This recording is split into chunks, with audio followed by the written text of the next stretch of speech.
Good evening, everyone. Maayong gabi natong tanan. So just before we siguro call on our perform, I thought I was performing. Akala ko yung kakanta at sasayaw eh. Hindi, maraming salamat sa pag-anyaya ninyo sa akin dito. And nakita ko kanina na lahat nag-enjoy doon sa pagpintura, doon sa puting wall na yon, yung mga bata, at saka yung doon sa sa build, no? But I guess it's important that as we go through the day's activities in the next couple of days, we begin to also reflect, why we are doing this. Especially for the people that are volunteering. Meron naman sa atin dito, pasensya na po, kay balo man ko magbinisaya, but namangoy kamera. So, ang kanang mga Tagalog, napoy mga Ilonggo, napoy ubang maminaw na to. So, if okay ninyo na mag-tinagalog ko, pwede bang pakpakan ko ninyo para mawagtang akong pagka-hadlok mag-tinagalog? Bitaw, it's important na pag-usapan natin, pag-nilay-nilayan natin yung ginagawa natin dito. Kasi karamihan, siguro sa mga nanonood sa atin dito o doon sa mga dumadaan ng mga sasakyan, siguro sinasabi ng mga tao, parang mga siraulo tong mga tao na nasa plaza ngayon. Sasayaw-sayaw, tatalon-talon, sisigaw ng isang bayan, isang bayanihan. No? Bayani Challenge 2013. 2 beses natin sinasabi yung bayani. No? Tingnan mo nga yung kasama mo sa kaliwa mo, mukha bang bayani? Mukha bang bayani? Sa kanan mo, mukha bang bayani yon? Kasi lahat na bayani, pogi at saka gwapa eh. So, mukha bang bayani yung katabi mo? Kung mukhang bayani, palakpakan ninyo yung katabi ninyo. Sabihin nyo, mukha kang bayani, kapatid. Ayan naman. Kasi yung pagkabayani, yung tawag ng pagkabayani sa panahon natin, ay hindi nakasimangot, hindi kailangan nagluluksa. Kailangan yung pagkabayani yung it's more fun. Hindi ho ba mga kasama? Siguro, kailangan din maintindihan natin na habang naandito tayo sa Maasin, nag-umpisa kayo ng 154 teams, that would mean times 15. So, you're almost 1,000, mga 1,600, 1,700 volunteers. But that's not just it, no? There are 32 other provinces that are doing the Bayani Challenge as well. So I just learned that Isabela mobilized close to 13,000 volunteers. Santa Rosa, they had about 1,400. Ang Cavite naman, they also had almost 1,500. So there are 33 provinces trying to disrupt the town, trying to awaken something that is very important for every Filipino. Ano ba yung napaka-importante na bagay na ginagawa ng Bayani Challenge? Na maging relevant tayong lahat sa buhay ng bayan natin. Hindi lamang sa mga politicians na tatakbo this May, ang pinaka-importante na tumatakbo yung taong bayan. Hindi ba mga kasama? Dahil bayan din natin to, hindi lamang ng mga politiko, kundi tayo, bayan natin ito. Kaya tayo dapat tumataya sa bansa natin. Hindi lamang natin ipaubaya sa gobyerno yung lahat na solusyon, ibigay lahat na problema. Lahat tayo ay dapat may pakialam. Lahat tayo ay dapat tataya dito sa bansa natin. And pinag-uusapan natin ngayon yung tataya. Ano ba yung taya ninyo sa bayan? In short, ang tanong sa atin ay, ano ba yung aray? Aaray ka ba para sa bayan? Sino na bang na-in-love sa inyo dito? Yung mga single men, mga single na mga lalaki dito. May single pa ba sa Maasin? Ilagay nyo nga sa camera para makita, baka makahanap ng mga girlfriend yan. Yung mga babae dito, lahat ba na-in-love na hindi pa? Ay, ang corny naman ng mga taga-Maasin. Hindi na-in-love. Pag na-in-love ka, no? Pag na-in-love ka, halos gagawin mo lahat. Hahamakin ang lahat para makuha lamang yung matamis mo na oo. Kaya siguro nung niligawan ni Jerome si Gina, no? Alam mo dati si Jerome, kilala niyo ba si Jerome Paler, si doktor? Dati kasing payat ko yan eh. Kasi sabi ni Gina, Rom, di kita ka tubagon o di ka mo abot og 180 pounds. Sus taon si Jerome, nagpagamay ganyan. Nung nasagot na saglangan ni Gina, awa ni balik na po 300. Nakuha na yung matamis na oo eh. Pero ang ibig ko sabihin, tulad nung nililigawan ko rin yung asawa ko, siyempre, sa kapiranggot ng pera ko, no, talagang iniipon mo yan para magka-date kayo, di ba? Iniipon mo, hindi ka kumakain, hindi mo ginagastos ang sarili mo, kasi para mabigyan mo ng magandang regalo, madala mo sa masarap na restaurant. That is because you love. Pag minahal mo yung isang tao, halos ibibigay mo buong buhay mo dun sa tao na yon. Meron akong 3 anak, and I know that when the time comes, I will be more than willing to give my life for these kids. Yun yung kailangan natin mapag-isipan sa gabing ito. Pag sinabi nating tataya ka ba sa bayan mo? Tataya ka ba sa ginagawa natin dito sa bayan? Ang tanong ho dyan, kaya mo bang magmahal? Mahalin yung bansa natin. Kaya ba nating mahalin yung kapwa natin? To the point of sacrificing, to the point of heroism.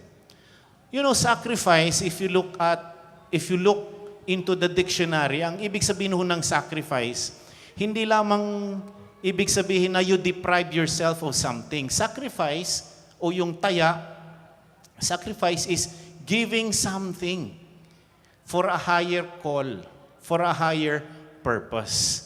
Itong Bayani Challenge, pag sinabi nating tataya tayo, no? Ang sinasabi natin, bawat isang Pilipino, bawat isang, ano tawag ng taga-maasin, Jeron? Maasinhon.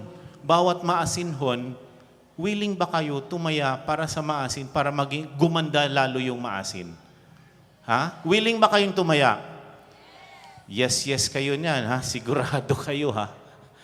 Pag nagsingilan mamaya, ikaw anong taya mo? No? Ang taya po, hindi lamang pagbigay, kundi may aray. Umaaray pag tumataya. Yun po ibig sabihin ng kabayanihan. Sigaw tayo ng sigaw, isang bayan, isang bayanihan. So matanong ko kayo, lalo na yung mga medyo may edad, think of one hero tonight. Sino bang hero sa buhay nyo? History. Sino ba yung mga heroes na nakilala ninyo? Yung mga bata, yung mga matatanda. Sa lahat, halimbawa si Rizal, pag hero natin si Rizal, yung point of death ni Rizal is just the acknowledgement of his life being a hero. Heroism, alam mo napakahirap yung kabayanihan. Heroism demands of something from each one that we need to live day by day habang buhay tayo. Nanhunho yung kabayanihan habang buhay. Dahil habang buhay ka, sinasabi, I will sacrifice, I will give for this country every day that I am alive.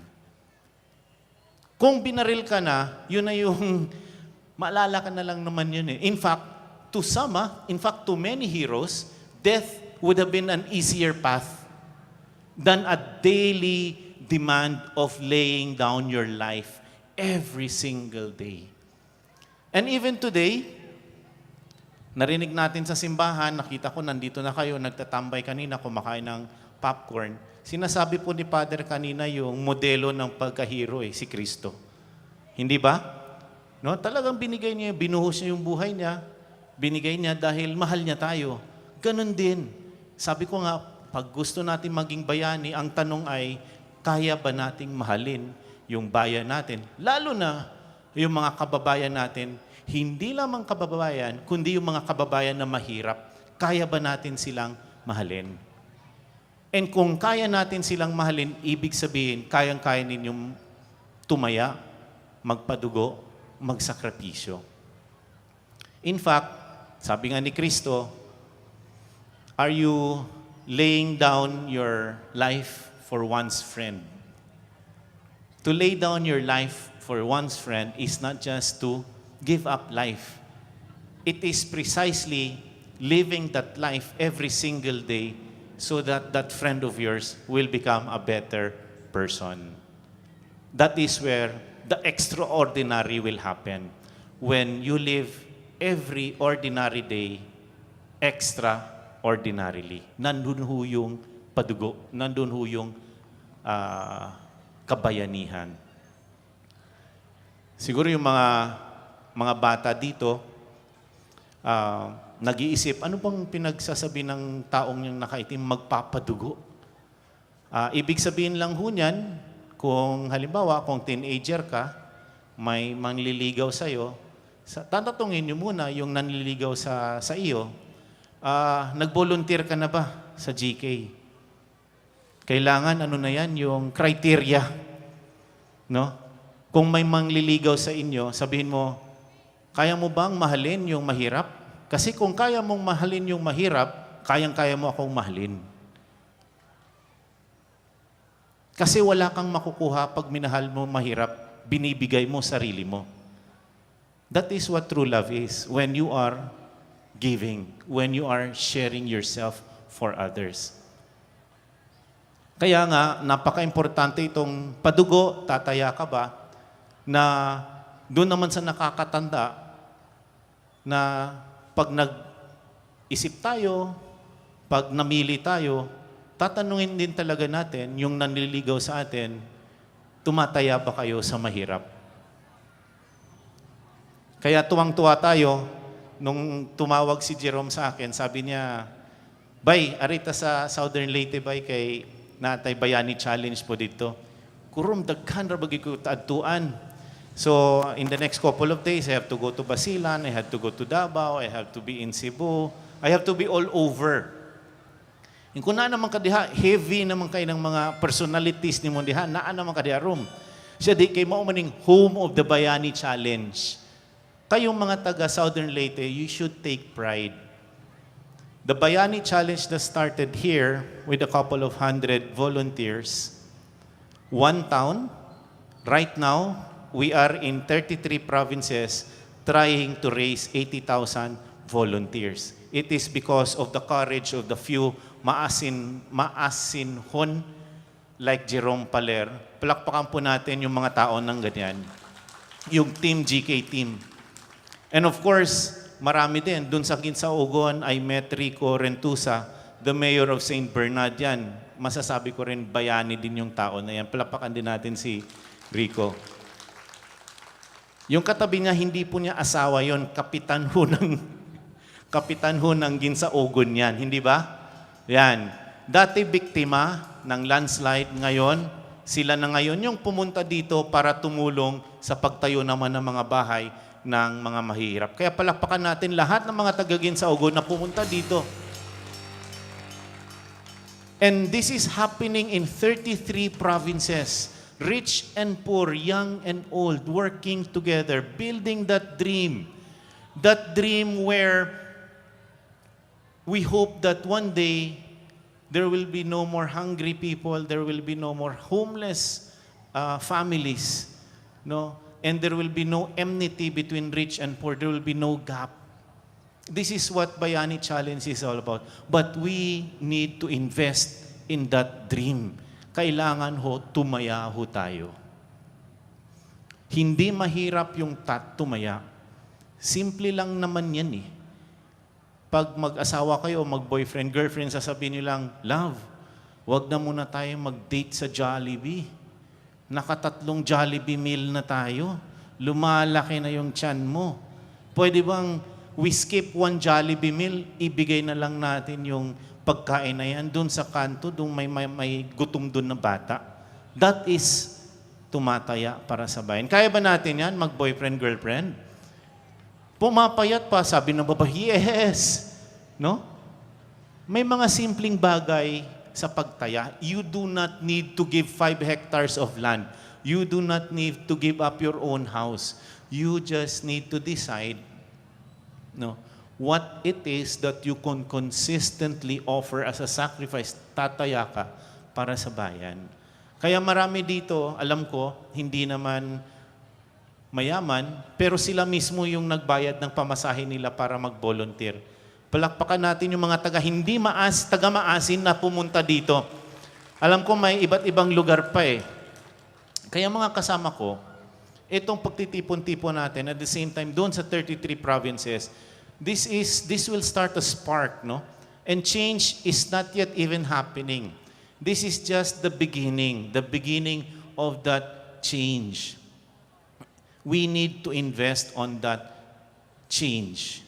Kaya mahirap man, mayaman, bata man o matanda, lahat ngayon ay sama-sama tayo. Kaya ngayon,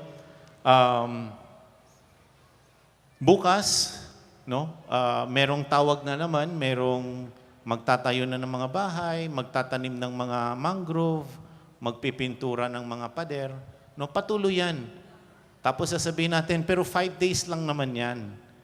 No, there is good news. Huwag kayo masyadong malungkot dahil ang sinasabi natin, pwedeng gawin na yan habang buhay. Good news, eh, no? Sabi, good news ba yun? Hirap na nga kami 5 araw, eh, no? The good news is, you don't have to be in Maasin to be able to share. You do not have to be in Maasin in this particular gathering to be able to care, not tumaya. You can be in Ginsaogon, bring this spirit, bring home this spirit of caring and sharing, this aspiration, this dream that you found whilst here in Maasin, whilst doing Bayani Challenge. Can you recall, as a closing, can you recall when was the last time that there was this massive movement in 33 provinces that happened in our country? When was the last time? May maalala ba kayo? Na merong gumagalaw sabay-sabay, ha? Kasi you can be 1 million. Ito yung diferensya dito ngayon eh. You can be 1 million, moving in 1 million ways, but that is just a power of 1. We can be 100, but moving in one direction, that is a power of 100. Tatalunin ng 100 moving in one direction kesa doon sa 1 million moving in 1 million direction. Naniniwala ba kayo dyan, mga kapatid? Okay, it's not about the numbers. It's whether the numbers are united. It's not about the numbers, it's whether the heart behind the numbers, is it one? The spirit behind the numbers, are they one? That is where the power of the bayanihan is, pag nagkakaisa. Kaya pag uwi ninyo, dalhin ninyo itong aspiration, dalhin ninyo itong natutunan natin na pagsama-sama pala mas madali. Sabi nga ng ibang volunteers, napakadali naman dahil napakarami namin eh. In fact, hindi ko na nga alam kung anong gagawin namin. Then dagdagan natin ng trabaho. Kaya madali dahil marami. Pag konti, humihirap yung labanan. Kaya damihan pa natin. So mangarap tayo, tumaya tayo. Naniniwala ba kayo na kaya natin baguhin yung Maasin, mga kapatid? Naniniwala ba kayo kaya natin baguhin yung Southern Leyte? Naniniwala ba tayo na kaya nating baguhin yung Pilipinas? Ako'y naniniwala.